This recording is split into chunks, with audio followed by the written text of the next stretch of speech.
Welcome in to the latest episode of that SEC podcast. I'm your host, Michael Bratton. I go by SEC Mike on Twitter.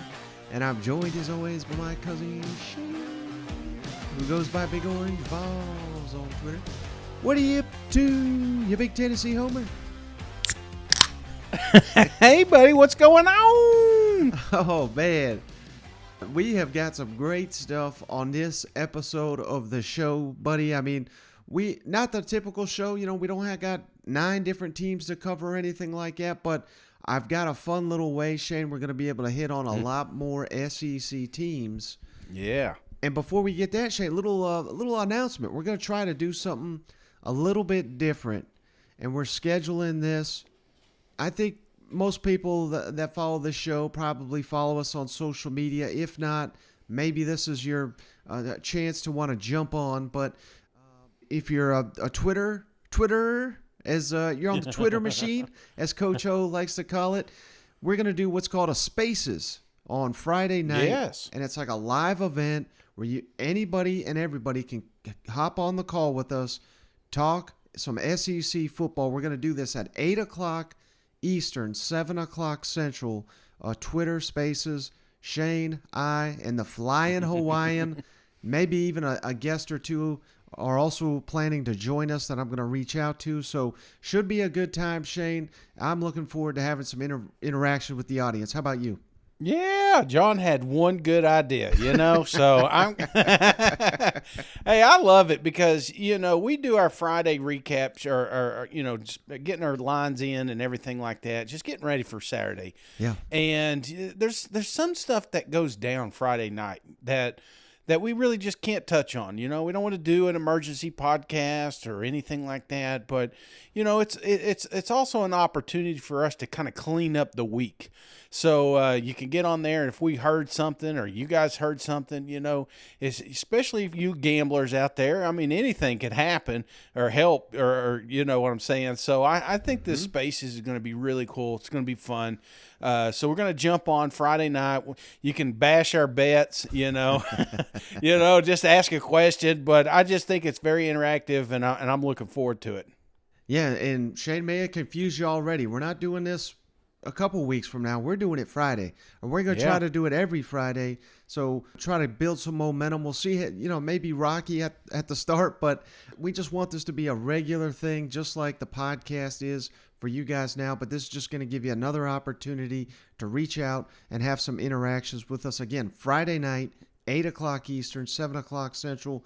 Jump on your Twitter machine, and you'll see us on there, and you'll have an opportunity to talk to us. I can't wait for it. Yeah, we're trying to think of what to call it, and maybe we go Friday night Coors Lights, instead of we'll come up with something, but I think it's going to be great. And just tune in this Friday, and you got any questions or anything, just pop in and holler at us. Shane, maybe if we change the name of the damn show to Coors Light Podcast, maybe that's a way to get their attention, because everything else we're trying is not working. You know what? Yeah, you know what? I'm still going to support them, one way or the other. I think it would be great, but that's what we want to do. We just kind of want to let our hairs down and or lack thereof. But anyway, I'm getting. It's late, Mike. I'll tell you, Mike said, "Hey, man, you ready to do this?" I said, "Man, let's hold off. Let's hold off about 15 minutes." And I got to be honest with you, Mike. I'm fessing up. I was ready 15 minutes earlier, but I was watching the new South Carolina welcome home thing, and it had about 10 minutes left. I was like, have you checked it out? I will tell you, it's a pretty cool little feature. It's on ESPN. A little bit of a behind the scenes. I watched the first episode. I missed the first half. There was a ladies soccer match or something like that, so I didn't get to catch the first half of it. But the second half, it does got that Hard Knocks theme to it, I think it's missing a narrator. That's one thing, you kind of like about the Hard Knocks. It had that one guy coming in. They didn't have that. They need to maybe find a South Carolina alum to narrate this thing in the background, but it's a pretty cool little show. No, I haven't been able to see it yet, Shane. I set my DVR to record it. For some damn reason, it's not recording it. So I'm gonna try to get it when I can. But I guarantee you, Shane, who's not gonna be interested in narrating that thing, and that's Mr. Mark Stoops. Oh yeah. Here. Now this clip. Let's play the clip. This was shared here on Tuesday. I'm sure everybody in the South Carolina fan base has seen it by now. But just a little backstory real quick. These are taped at SEC Media Days. So this is not an interview Mark Stoops did this week or anything. And if you remember, you go back to SEC Media Days, Shane Beamer, they had the viral video. He put on the glasses. He was having a little bit of fun. And that was a big deal down there at Media Days. Just got people, talking the Gamecocks. And then here, right after, Mark Stoops showed up in Atlanta. Let's kick it over to his comments. What's the best part of, what you've built? Like the output of that? I mean, the winning's great. Yeah. But what's the part of it where you just go, we've done this? I think ultimately it's the respect throughout the league when you're dealing with coaches and players. Win or lose, you walk out and you're going to be in for a physical matchup. That we're coming to play, we're coming to compete, and having that mindset, because that's not easy to change. Right. I've talked years ago about climate versus culture. It's easy to change a climate. Yeah. You just change a uniform, talk a little game, dance around, put on some stupid sunglasses, and you could change a climate. But to change a culture is at the core. Right. And I'm quite certain we changed our culture. Just who we are and how we're perceived. And you look around it with the greatest coaches, some of the greatest coaches amongst others in other leagues, but some of the greatest coaches, and that respect that you get, and the respect that our players carry with them, because they know who they are. And so I don't pretend this is not about me, but that culture throughout our whole organization has totally flipped from being kind of looked at as a dog to being looked at as, hey, you better come ready to play because we're coming. And our players feel that, our fans feel that, and that's a good thing. Ooh, boy, I mean, if it's Calipari, it's Shane Beamer, who in the hell is Mark Stoops going to call out next, you know it? Oh, man, the timing couldn't be better. Yeah, a lot of people just think Mark's out, yelling at everybody, and that's not the case. This is, there was a lot of South Carolina buzz while we were down there in Media Days. So you got to remember the timeline here. This was a stab, and it's kind of funny when we put it out there. How many Gamecocks fans reminded us what date that football game will be played on? Yeah, and let me tell you, Shane, a little side information. I don't know if this is a secret or not, but them at Kentucky, they hate South Carolina. Now, that may be obvious because they play every year. They've beaten them 7 out of 8, and hey, I'm guilty of it too. We hype up South Carolina and we overlook Kentucky. And they're sitting here saying, well, hell, we beat their ass 7 out of 8. Why aren't they talking more about us? So, man, that staff, they truly do hate anytime you hype up South Carolina. So I think Mark Stoops really, he's really trying to throw cold water on all the Gamecock hype, which just makes that game all the more interesting, in my opinion.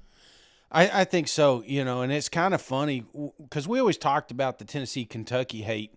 And there was a lot of South Carolina. In fact, I don't know if you remember, when we were down there on Music Row, we asked a lot of questions. What is going on with this South Carolina-Kentucky matchup? Because, did somebody piss somebody off along the way? And then, I don't know, to see Mark come out with this. And, oh, man, this is shaping up to be a hell of a matchup. Maybe a little bit of a rivalry. Yeah, no doubt, Shane, and maybe this is one that we could talk about here. I told you before we started recording I was going to throw you a little curveball, and here it is. ESPN ran an article on Tuesday, Shane, from Chris Lowe and Alex Scarborough, two of their big SEC writers. The 5 must-see SEC games this fall. Okay. And one of these will be pretty obvious, but an interesting list. So I really wanted to get your thoughts on this. Hey, we're excited for every game. But again, I don't know the 5 that picked. I don't know if this is the 5 I'd go with. So let's run down their selections, and I've got a couple of my own before we'll get to that after. Florida at Tennessee. That's one of the 5. which again, that's going to be a hell of a game. But is that in your top 5? What do you say? Oh, well, see, that's not fair, Mike, because this one's personal. You know, I mean, it's in my top 5. It may not be in the rest of the SEC's top 5, because here you got a new coach in Florida Gators. You know, maybe not the not coming off the best season ever, and then you got Heupel in his second year. Got a lot of hype coming into that one, but. If you're looking at just numbers, I don't know if that's going to have the draw. I mean, we just lost. I mean, this wasn't that long ago. It's not a 3:30 CBS game. It was always penciled in for that, and it's kind of lost its luster. But I don't know. This game is shaping up. The closer that we get, the little hype that Florida's starting to show here, that it may be a ball game. So. I could see the argument for it being in a top 5. Me personally, I can't wait to see this one. This is closer to my first one that I want to see, but that's just because when you get your ass kicked so many times by the Florida Gators, it's nice going in with some weapons, this time. Right. So Tennessee has to take care of business at Pitt. Otherwise, this game is going to lose some luster. And equally as important, Shane, Florida doesn't have to beat Utah. That'd be a hell of a way to start the season, but they can't lose to Kentucky. Mm-hmm. So, a lot has got to happen, in my opinion, for this to be a top 5 matchup. Not saying that it won't be. Hell, I'm as high on Florida as I am anybody. So, it's just things have to happen, in my opinion, for this to be a top 5 matchup.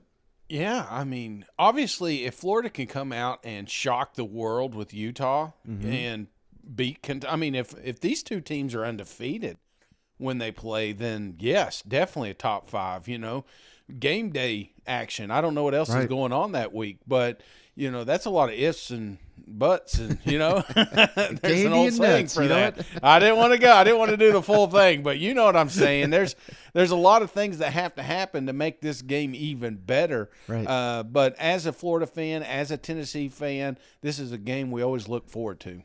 Now, number 2, this is kind of an obvious one, but they put it here. I think they nailed this one. Texas A&M at Alabama with all the drama. Yeah. The Aggies taking down Alabama. I don't think everybody's looking at this game saying, "Oh, the Crimson Tide's going to beat their ass." I don't think so. I think this is going to be another fourth quarter game. This game's got to be in your top 5, right?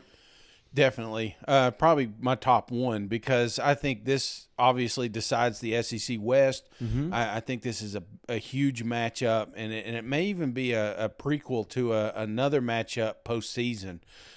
So this is I love this game. Last year, I mean, how many times did we talk about the assistant coaches that Nick Saban's had underneath him, and they've never beaten? I mean, it was a streak, Right.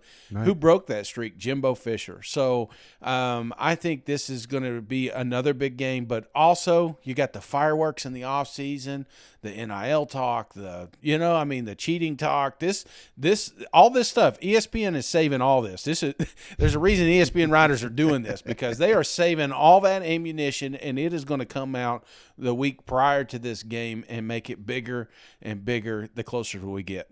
Now, here's where things kind of get squirrely here. The rest of the list, I don't know. Hear your thoughts. LSU at Auburn, October 1st. Is that a top 5 SEC game?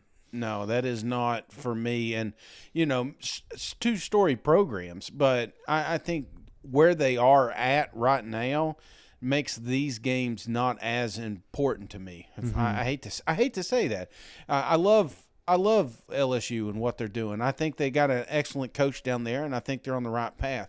Brian Harsin, this is a guy that we know he's been dealt some shitty cards, but it feels like this team is moving in the right direction, and who knows, they may shock the world, but to say, in August, halfway through, right, 2 weeks before football kicks off, there's nothing on these two teams will.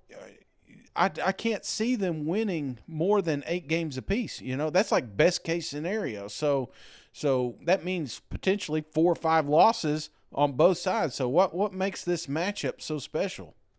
Yeah, I mean, this annually is one of my favorite games, just with the tradition, everything, the rivalry they play every year, but just not this year. It's not in the cards for this to be one of the top 5 games in the SEC. Is there any other Auburn or LSU games?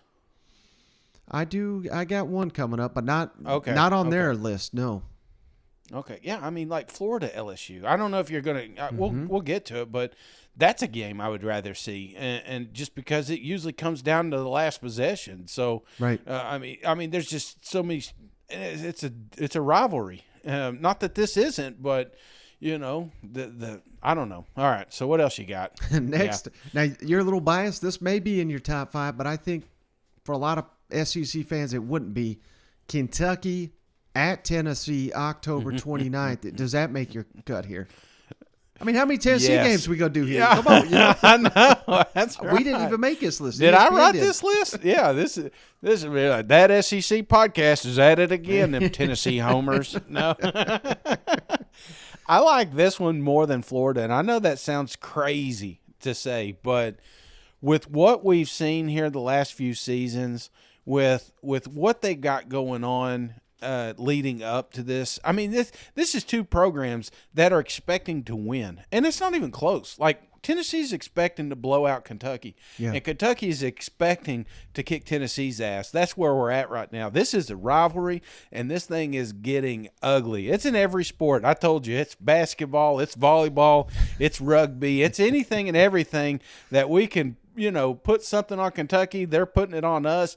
This is shaping up to be an electric environment and a fun game to watch. So, yes, I do think this is a top 5. If you were to kick one of the Tennessee games out, I would easily say the Florida-Tennessee matchup. Yeah. Because when these 2 programs play, right now it's just pure hatred. And a little sidebar, Shane, our buddy Nick Roush, Kentucky Sports Radio. I was listening to his podcast earlier today, 11 Personnel. I recommend every Kentucky fan check it out. But he was talking about this Stoops Calipari feud, and he said the way to fix it is to fire the AD.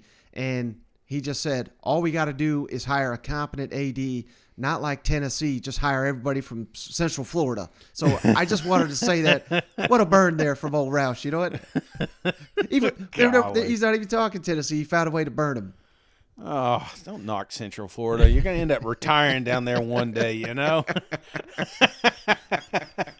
Now, number 5, last one on the list. This is a hell of a fun matchup, but again, top 5 in the SEC. I ain't buying it, Shane. Ole Miss at Arkansas, November 19th. Is that a top 5 SEC game for you? No, man. I don't understand this. Is this like in a certain month or something, or is this like all of SEC scheduling? They do clarify must see, but still, these games besides A&M, Alabama, none of these are must see for me. No. There's only one Ole Miss game that's a must-see for me, and it's not even Alabama. It's the Egg Bowl, and not even close, brother. Nothing against this matchup.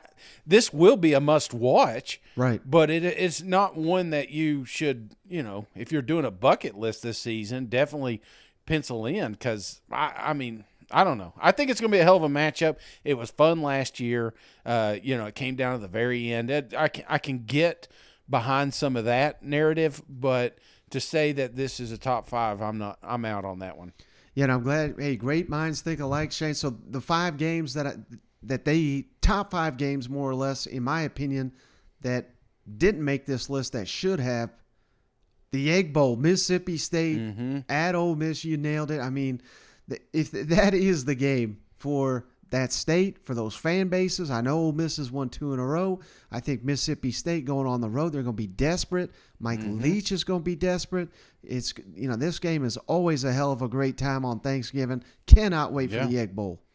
Absolutely, man. This is my favorite. It's my favorite game outside of all my Tennessee games. It's just because, like you said, I think of Thanksgiving and I think of good football, and watching these 2 teams go at it. I mean, that's what college football is all about, and it's just burned into my memory. So that if I was picking an Ole Miss, if I was picking a Mississippi State, that's the one I would choose. Now, how about this one, Shane? We've talked these 2 teams, but I think Now, this is your list now, right? Yes, sir. Yes, sir. Okay, all right. So we've talked these 2 teams on ESPN's list, but I think they missed the order of it. One of my top 5, Shane, Kentucky at Florida, week 2.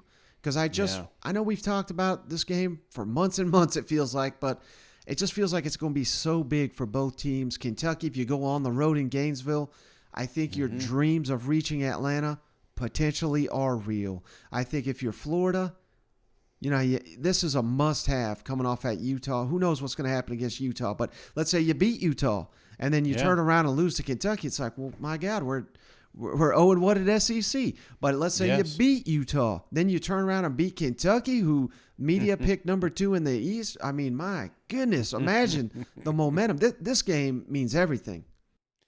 It does, and I think because of the noise. You think about Mark out here right now talking about the culture they're changing, and the thing that the system that they've built up there, it's impenetrable and it's moving forward. I mean, that's the narrative that we're getting out of Lexington. Well, moving forward is beating Florida every year. I think that's where we're at right now, especially a new coach, new system. Everything they're thin. They had there's just so many things going in Kentucky's favor here, and if they come out here and get beat bad, brother, I'm telling you what, the wheels fall off.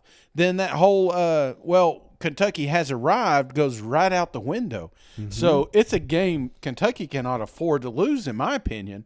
Now I think Florida has you talk to any Gator fan, they are not worried about Kentucky. Right. They're not. They look at last year and they say, well, I mean, look at it. We fired our coach. That's what happened. We were expecting that, But they're going to have those excuses. They're not, because they don't think of Kentucky as a threat. Right. But if they come out and they beat them, man, you won't be able to stop Florida. That just the momentum down there alone. This is right at the beginning of the season. It kind of sets the tone for the East, and nobody will talk about Kentucky if they lose this game. I'm being brutally honest here. Just that whole, there's a chance, that Kentucky can sneak up and beat the Georgia Bulldogs, and that's where we're at if you're talking to a Kentucky fan. But you lose to Florida, shit, all that's out the window, man. Yeah, I agree. Now, how about this one, Shane? Historically, not a great matchup, but I think it is becoming one of these fan bases going at each other all off season. Texas A&M versus Arkansas in Arlington. This game, I think, is going to mean the world to both of these programs because, again, you beat the hell out of Texas. That was fantastic. I mean, that was a great environment, but it didn't get real until you beat A&M. That's, I think, when Arkansas fans, well, hell, we got us a shot at winning the West. When the reality set in there in Athens, but hell, everybody that played Georgia faced the music. So I'm not holding that against you, but it means the same for Arkansas this year because it's the lead up to Alabama, and for A&M, you've got to right the wrongs. You cannot be losing to Arkansas. If you're gonna challenge Alabama, this is a must get. It's like a do or die here in the West. I think so too, and they will be undefeated in my opinion going into this matchup. So they're going to have all the media attention on them. Yep. You got Arkansas. I mean, that's the thing. Arkansas, they don't want to hear rebuild anymore. They've arrived. When you beat Texas A&M last year, you've arrived. When you got a Heisman candidate for a quarterback, you've arrived. That's where Arkansas Razorbacks are right now. This is a matchup that's a coin toss, and the best coaching team or the best playing team is going to walk away with a victory. That's where their mentality is. Texas A&M's loaded, brother, but this is going to shape up the West. This is because right around the corner after this game, Arkansas has Alabama. We talked about this, man. If they can make both of these games competitive and come away with a victory, there's a real argument of keeping them into the college football playoffs, a one-loss SEC team. That's where, best case scenario, we landed the Razorbacks. Now, on the other side, Texas A&M, they shit the bed last year. And, obviously we know there were some injuries and there were some circumstances, but, the whole SEC goes through it. Mm-hmm. We can't hang our hat on excuses anymore, especially after you beat Nick Saban and the Crimson Tide. You can beat anybody. So I think this game is going to be very, very crucial. And, again, it's going to set the tone early in the season. So I like this. I like this in your top 5. And then this is number 1 on my board, Shane, and I cannot for the life of me don't understand why more people are not circling this one, but we've talked about this one a lot too. Alabama at Arkansas. Mm-hmm. Now, of course, they obviously we just went through it. They got to beat A&M, otherwise this is not number 1. But I think they can do it, and it sets up Alabama, Arkansas, College game day, both undefeated. Oh, man. I mean, this is if Arkansas is going to beat Alabama, this is the year. Yeah, this is a big game. I still think the Texas A&M's a little bit bigger because you got to get through that one to make this one relevant. Right. Not relevant, but a top 5 must-watch game for me. I'd love to see it happen. I think it would be fun, but, of course – I guess not really, because now I've got all this money on A&M. So sorry, Razorback. Well, maybe they're happy I've got it, but no, I think this is a great game. There's a lot. I would love to see talk Alabama Texas. I think that's going to be a good game. Right. Must watch. I mean, we're going to see Texas a lot moving forward. Why not get a preview of it? That would be a good one. I like the Florida LSU. Am I doing my top 5 now? Well, wait, I still got one more. Oh, you still going? Okay. I got one more, and I don't understand how you can do any list like this. I got a ton of respect for Chris Lowe and Alex Scarborough, but how do you do a list like this and not have Georgia at Kentucky? Because, hell, I'm about as low as on anybody as Kentucky, but that does not mean Kentucky can't have this magical run. And if they do, this is the game that's going to decide it. This is the only one you really got to get over is the Georgia matchup. You're beating everybody in the East under Mark Stoops except Georgia. You're getting them late in the year. Remember a couple years ago, Shane, these two teams played, and it was Lynn Bowden was the quarterback, and it was like a downpour in Athens, and it was just crippling to Kentucky because they had nothing. We could be flipping the script here. Maybe we'll get like a blizzard and a snowstorm, and it neutralizes Georgia's speed or something. And hey, maybe that's just the football gods paying them back. You know what? Well, this is because ESPN does not like Kentucky. I mean, that's all it boils down to is they don't think that this is going to be a game. They don't think that this is a game that's actually going to decide who goes to an SEC championship, in my honest opinion. And that's why they're on there. I think Kentucky's got a lot of pivotal games on their docket. Unfortunately, Mike, I'm going to have to disagree with you just a little bit because I think you got to get through Florida and Tennessee. I think those are bigger games than Georgia.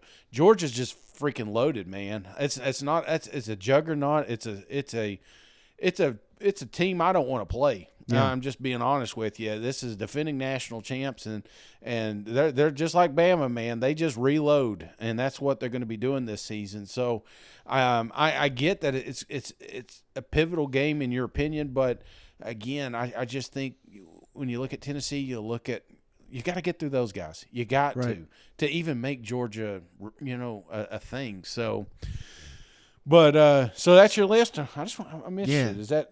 That's my list. So is there any others that maybe off the top of your head are kind of must-see in your opinion?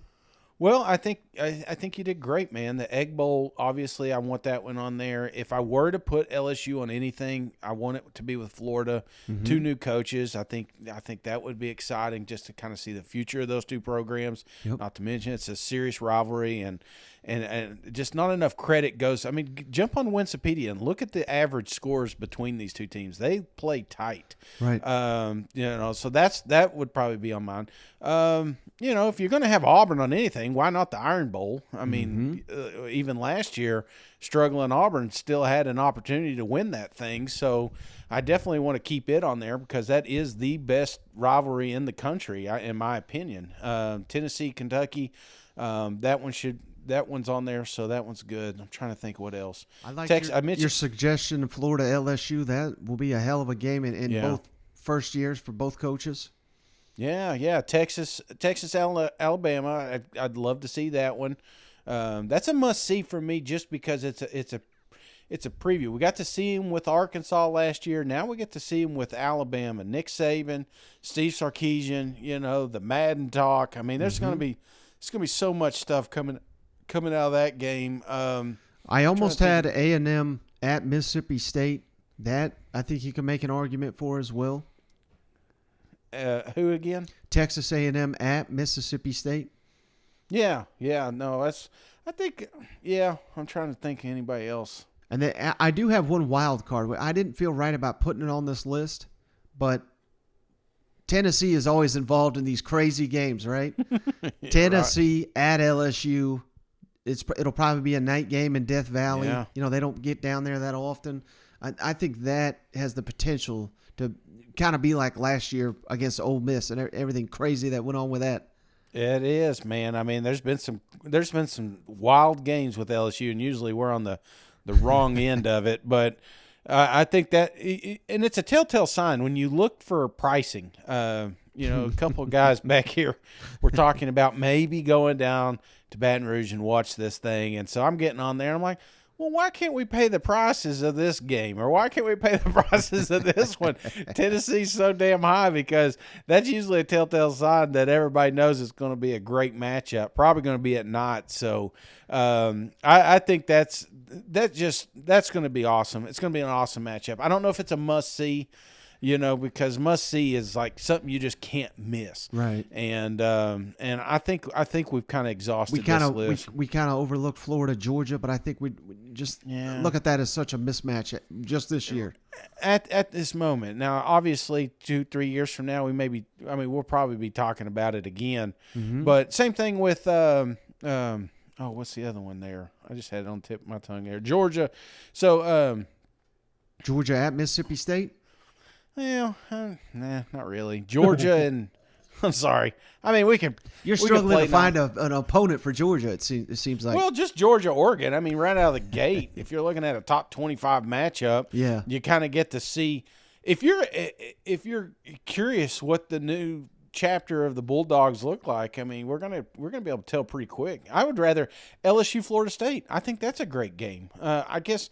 We're trying not to hit some of the non-conference deals, but, man, I want to watch them all, man. Vanderbilt, Hawaii, put them on there.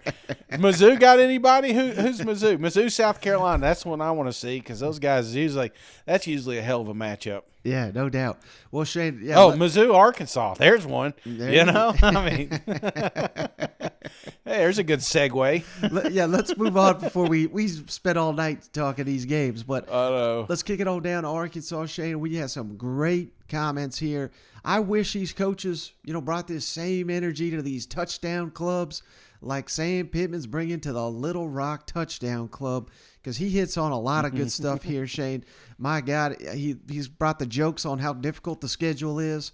I thought it was tremendous. His, he gives a little insight into the scheduling format. I don't know if he's supposed to be talking about this or not, but it certainly seems like Arkansas versus Missouri is going to be a permanent rivalry, no matter what model they go to. Not officially, Sam Pittman very clear, but that's what it sounds like. So I thought both those fan bases would appreciate that. And his comments here on KJ Jefferson are just fantastic. So without further ado, let's kick it over to Sam Pittman. And then if you go down here for this schedule coming up, and then Dave will ask the questions, it's the third year in a row that we've won the trophy. You need to make one, because, hell, we seem to win it every year for the hardest schedule in football. Somebody's been trying to fire me ever since I got here. But we're hanging tough, But, we have all 12 of our opponents played in the postseason last year. Our two non-conference opponents are in the top 25. BYU is 21-4 over the last 2 years with 20 starters coming. And they're coming, oh, no, we're going out there to play them. And then we play Cincinnati, but they're just not. Oh, they were in the college football playoffs last year. So it is what it is, and we're the University of Arkansas. Hell, we're supposed to play teams like that, and so we're not. We don't look at it as a 12-game season. We just look at it who's next, and if you do it any other way, it could either get scary or it could get complicated, and we'll just leave it like it is. Our crossover games this year are South Carolina and Missouri. Somebody might ask me about the pods. There's a pod and 6. There's a pod and 6 and a pod and a single and 7. I think both of the way that they're trying to do our schedule in the SEC, I think it's outstanding because either one of those models where you have 3 permanents and 6 away or 1 permanent and 7 away, either one of those models is going to allow a home and home with every team in the SEC. And I think that's really what the fans want to see. I think they want to see us play Tennessee here and go to Tennessee, or play Florida here and, I think, or play Vanderbilt or whoever it may be. I think the fans want to see us play everybody every year, and over a 4-year. So a young man comes in, by the time he becomes a senior, he's going to be able to see and play every opponent twice. And so I think either one of those models would be great. Right now it's not broke for our conference where you're playing 8 games, so I'm assuming that would be where they start. I don't know that, but that's what I assume. If that was that way, then our permanent crossover would be Missouri.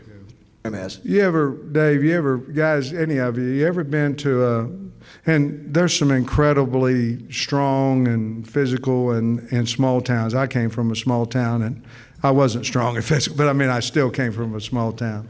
But have you ever noticed that I'm the strongest guy in the 12th grade at this small school, but I transfer mid-year and I transfer over to some big school, and I'm middle of the road strength-wise. I think sometimes you have to see it. I think you have to see it. You can talk about it, but I think sometimes you have to see it done before you really start believing it. In other words, this kid over here that's stronger and strong in this small town or wherever he's at, and he moves this big one, he's never seen anybody like he got ready to see. It's the same way with our team. We'd never, been a while of any of those kids on our team had never, in all honesty, had never seen any type of success on the field. None of them. Hadn't seen a bowl, hadn't seen a winning season, any of that stuff. So the confidence comes from what we've seen. We've seen that we can go into LSU and win. We've seen we can go into Jerry's World and beat A&M. We've seen that the University of Texas can come in here, we can beat them. Those things help that confidence. And then if you continue to do what you've been doing, and now I can see the results and I know what my work is going to do for me, I think you can go wherever you're capable. I think you can reach your capabilities at that point. Last year we were here, I think one of the question marks for most fans and media was quarterback position. Yeah. Not a question mark anymore. Let's talk about KJ and his progression from last year. KJ's the man. Y'all like him? I do.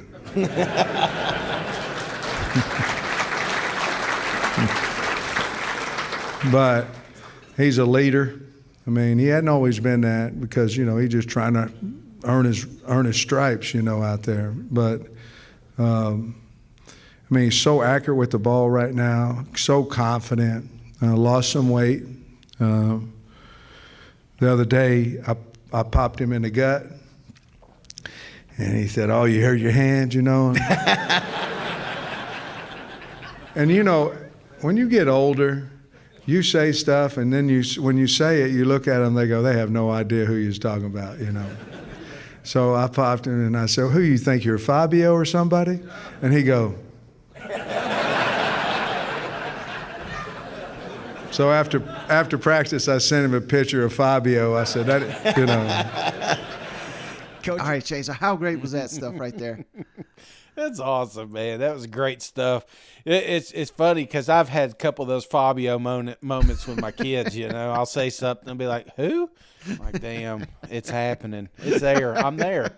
I'm old. It snuck up on me. So, yeah, old Fabio. No, this is great. This is why we love Sam Pittman, man. He just and you listen to it. It sounds like he's at a comedy club, and he's getting claps. What other coach is getting claps during their press conference?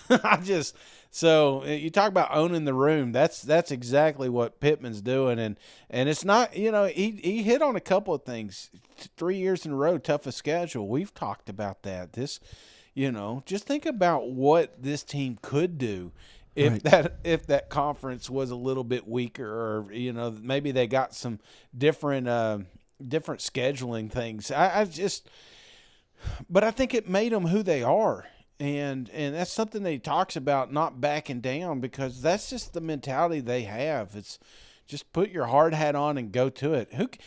Like the Texas A&M, we make the Texas A&M, Alabama, Mississippi State thing. We're making it big.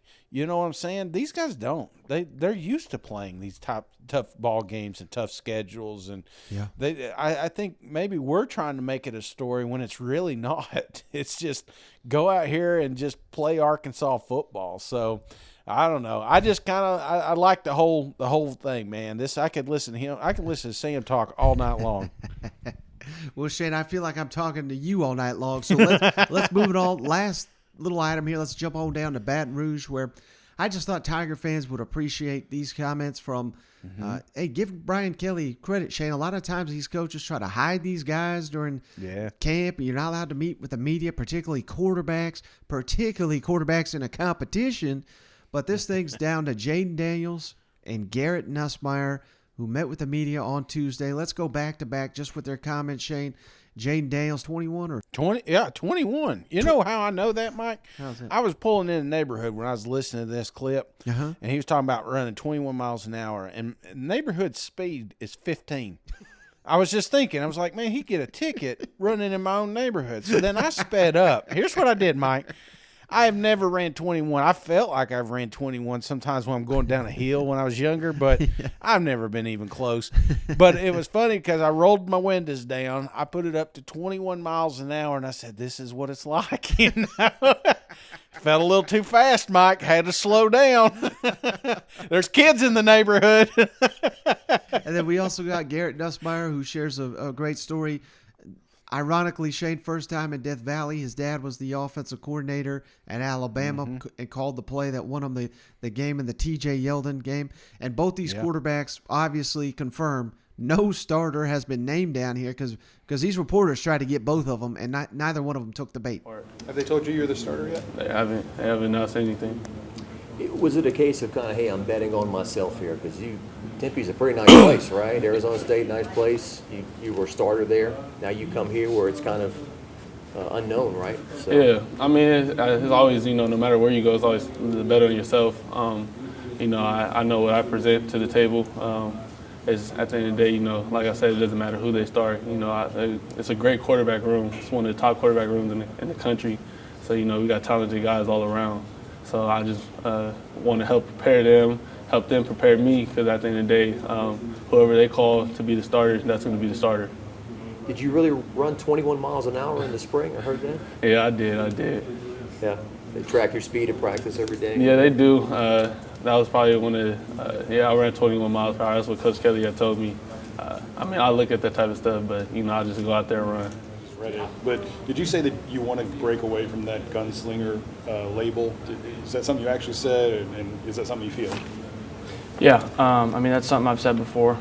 I think it got lost in translation a little bit, as far as, I'm still going to, take shots, and any quarterback should, when they're given to you, though, I think is the biggest thing that I've learned is take them when they're given to you, take them when you're supposed to take them, and just continue to lead the offense and move the chains is what I've been taught my whole life. So. What did you learn out of last year's games and action that you saw? It was definitely an interesting season. A lot went on, especially being a true freshman. So, but I learned a lot from the past staff, from Max, from Miles. I learned a lot from those guys, and I'll cherish some of those moments and some of those memories, for my whole career. As far as football, anything that you took away that you worked on over the summer then? I think learning in different situations, being in different environments. I'm a coach's kid, so my father's been in the SEC a lot, so I've been in the as crazy as the environments can get. I've been in Tiger Stadium on the opposite side, and I've been in the swamp. I've been in all these places, so I wouldn't say that the moments were too big for me. But I learned a lot of just being on the field and zoning in on that situation and not worrying about everything else going on. So, Ask Jayden this question. Same for you. Just if you were building a resume, what would you put at the top? These are the things that I do. What's he do well? He's a hell of a player. I don't think I can cuss on TV. My bad. My bad. But yeah, he's a heck of a player. He's great with his feet. He's got a great arm. There's a lot of things I take away from watching Jayden every day, and so. Have they told you that Jayden was going to be the starter? Have they told you that? No. Oh, man, I ain't heard nothing about that. Like I said, we're focused on winning games. So you probably know more than I know about the situation. So I like to shoot down rumors. Can you think back when your first game in Tiger Stadium was as a coach's kid, and what was it like being the opponent? My first game in Tiger Stadium. Not the first time in Tiger Stadium, but the first time I think my dad ever played against LSU was at Washington. We actually only lost by a touchdown or something like that. It was a long time ago. My first time being in Death Valley was actually a Saturday night. We were at Bama. It was kind of touchy subject because it was the TJ Yeldon screen, if you guys remember that. Now for me because I've always kind of been an LSU fan. So, I'm from Lake Charles originally. I've always loved LSU. In fact, before we even went to Alabama, the national championship year, before we knew that my dad was going to take a job there, I had an LSU jersey on in the national championship. So that's a secret. Don't tell anybody. But, yeah, that experience was crazy. I actually remember, I think I was like 11. I think I was crying at halftime because we were getting our butt kicked. Somehow we made a comeback, which is touchy for us. But like I said, for me at that age, it was pretty cool being in that stadium. It was loud and definitely an experience for sure. It's a lot of pressure, I'm sure, for you, right? But is it important to keep it fun as well? Kind of understand where you're at, who you are, like time in your life kind of stuff? Yeah, I feel blessed, God blessed me with an amazing opportunity. I always try to stay where my feet are. I get to play football for LSU every single day. And ever since I was a kid, I've been walking around locker rooms and walking around buildings like this, just hoping and dreaming one day that I could be just like my dad's players. And the fact that I get to do that and get to experience that, I think it makes me more well-rounded in the aspect of all I care about is us winning on Saturday. And it's a blessing. I'm honored to wear the LSU jersey. So I wouldn't want to be anywhere else. All right, Shane. So, hey, there you got it from, again, Garrett Nussmeier, Jayden Daniels. And, it doesn't seem like there's any animosity, just pushing each other to a little bit different quarterbacks. One more of a runner, one more of a passer, but cannot wait to see. And Shane, I know we all look at these competitions and sometimes we think whoever wins it, it's his job. He's just going to run with it. I would be stunned if you look back at Brian Kelly's history. He plays multiple quarterbacks often. We're going to see both these guys. It basically is the point I'm trying to make. And I think a lot of people don't realize that. And I think I've never been a fan of the two quarterback system. But if it helps them win some games, I'm all for it, man. Yeah. I think I like the arm. And that's the beautiful thing about these two guys. It's similar to the Vanderbilt situation. It's you have to game plan for both of them. Right. And you've got to be ready for a mobile quarterback, and you got to be ready for a downhill thrower.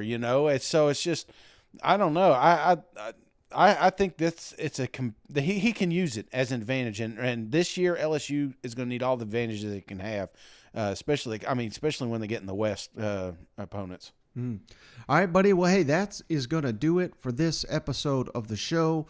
Let's get off the line, get some rest, particularly you. Sounds like you could use some. You got anything before we hop off the line?